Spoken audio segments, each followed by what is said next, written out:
Olá, agora eu vou falar para vocês do assunto que a gente vai ver agora, que é critérios de resistência. Critério de resistência, né, considerando o livro do Hibbler, que a gente adota aqui como nosso livro de base da disciplina, ele é o único tópico do capítulo 10, né, onde tem o círculo de Mohr.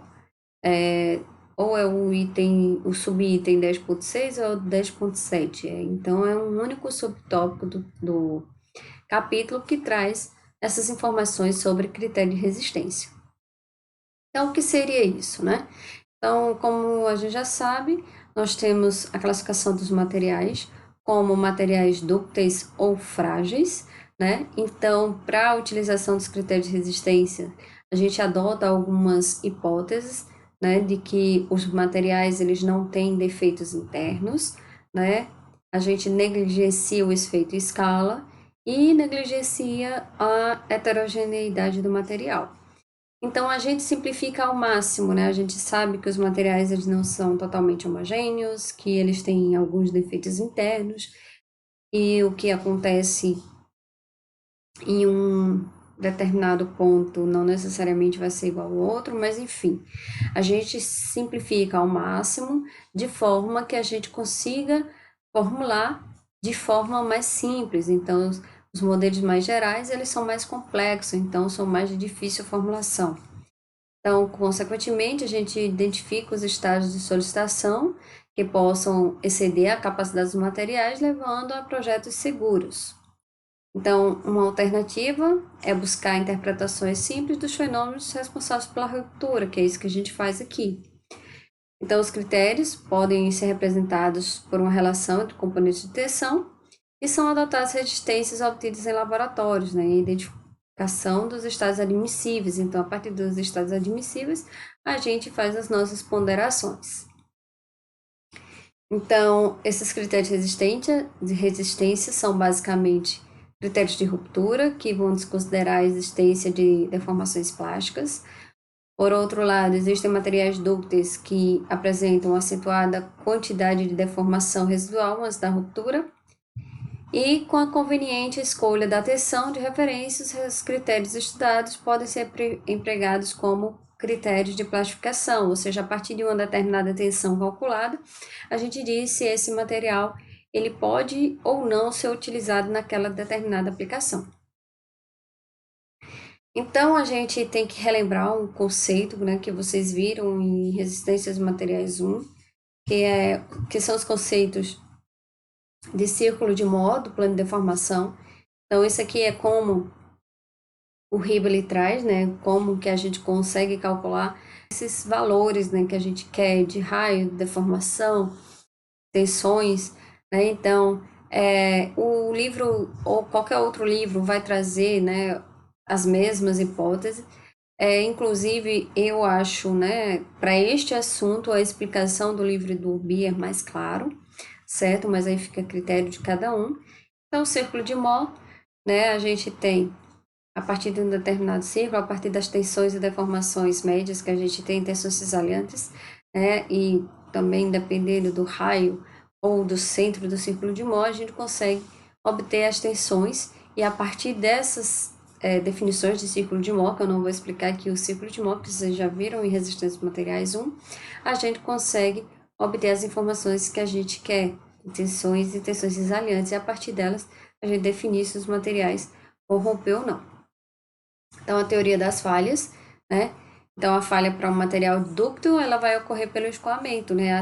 Ou seja, o material dúctil, você consegue ir realizando determinado esforço e ele vai escoando, né? Ele vai se estendendo até antes da ruptura, diferente do frágil. O frágil, quando você começa a exercer algum esforço, ele já rompe, porque ele não tem essa propriedade, né, de escoamento. Então, nos materiais dúcteis, a gente tem o escoamento ao longo dos planos de contato dos cristais, né, que formam o material. E aí a gente tem a teoria de tensão de cisalhamento máximo, ou critério de escoamento de Tresca, usado para prever a tensão de falha de um material dúctil sujeito a qualquer tipo de carga. Então, em materiais dúcteis, né, em referência à tensão do plano, A teoria de tensão de cisalhamento máximo para tensões no plano pode ser expressa pelas duas tensões principais. Então, o critério da máxima tensão de cisalhamento, ou critério de Tresca, que é mundialmente mais conhecido, né, como critério de Tresca. Então, eu tenho que, se as duas tensões principais tiverem o mesmo sinal, né, então as tensões principais em X e Y, a falha ocorre fora do plano e essa tensão máxima cesariana absoluta vai ser dada pela tensão máxima dividida por 2. Se as duas tensões principais tiverem sinais opostos, a falha ocorre no plano e essa tensão máxima absoluta vai ser a diferença entre a tensão máxima menos a tensão mínima dividido por 2. Então, falando ainda do critério de Tresca, então eu tenho que, se as tensões 1 e 2 elas têm os mesmos sinais, então a tensão de escoamento vai ser igual ao módulo dessa tensão 1 e 2, as máximas e as mínimas. Se elas têm sinais opostos, eu vou ter a subtração, o módulo da subtração entre elas, que vai me definir a tensão de escoamento. Então, para esse critério, nós temos que ocorre o deslizamento durante o escoamento ao longo dos planos claramente orientados, vai se aplicar materiais dúcteis que tenham resistência à tração e compressão praticamente iguais, e assume-se que o escoamento do material depende apenas da máxima tensão de cisalhamento no ponto. Eu tenho um outro método para avaliar, né, os materiais dúcteis, que é a densidade de energia de deformação ou critério de von Mises, como é mais amplamente conhecido. Então, um material dúctil vai ocorrer quando a energia de distorção por unidade de volume do material é igual ou ultrapassa a energia de distorção por unidade de volume do mesmo material. Então, o que é que acontece? Quando eu aplico um determinado esforço, né, no plano do meu objeto, ele vai se deformar em todos os lados. Ou quando eu tenho, por exemplo, aqui uma tração nesse sentido, ela vai esticar nesse outro, mas ela vai se deformar em todos os lados. Então, o critério da distorção máxima, né? Então, eu tenho esforço aplicado a todos os lados e, consequentemente, ela vai se deformar em todos os lados. E aí, esse critério de von Mises é dado por essa formulação, que eu tenho a tensão 1 ao quadrado menos a tensão 1 vezes a tensão 2, mais a tensão 2 ao quadrado, que vai ser igual a tensão de escoamento ao quadrado. Então, consequentemente, eu consigo obter aqui a tensão de escoamento. Então, eu posso verificar tanto pelo critério de von Mises quanto pelo critério de Tresca. Eles podem dar valores parecidos, mas eles também podem dar valores, tipo, eu consigo passar, né, o tensor de escoamento ser aceitável em um critério e não ser aceitável em outro. A gente vai ver daqui a pouquinho quando a gente vê essa figurinha aqui, um critério sobre o outro. Então, no critério von Mises, também é aplicado para materiais dúcteis, e acontece quando a distorção no processo atinge um valor limite de referência. Então, o que é que acontece? O critério de von Mises é representado por essa elipse, o critério de Tresca nessa outra geometria aqui, que não tem um formato muito bem definido. Então, o que é que acontece? Se eu tenho a minha tensão que ela cai aqui, então ela vai passar pelos dois critérios, tanto de von Mises quanto o critério de Tresca. Se ele cai nessa região aqui, então ele só vai passar pelo critério de von Mises, ele não passa pelo critério de Tresca. E se ele cai fora, ele não passa por nenhum dos dois tipos se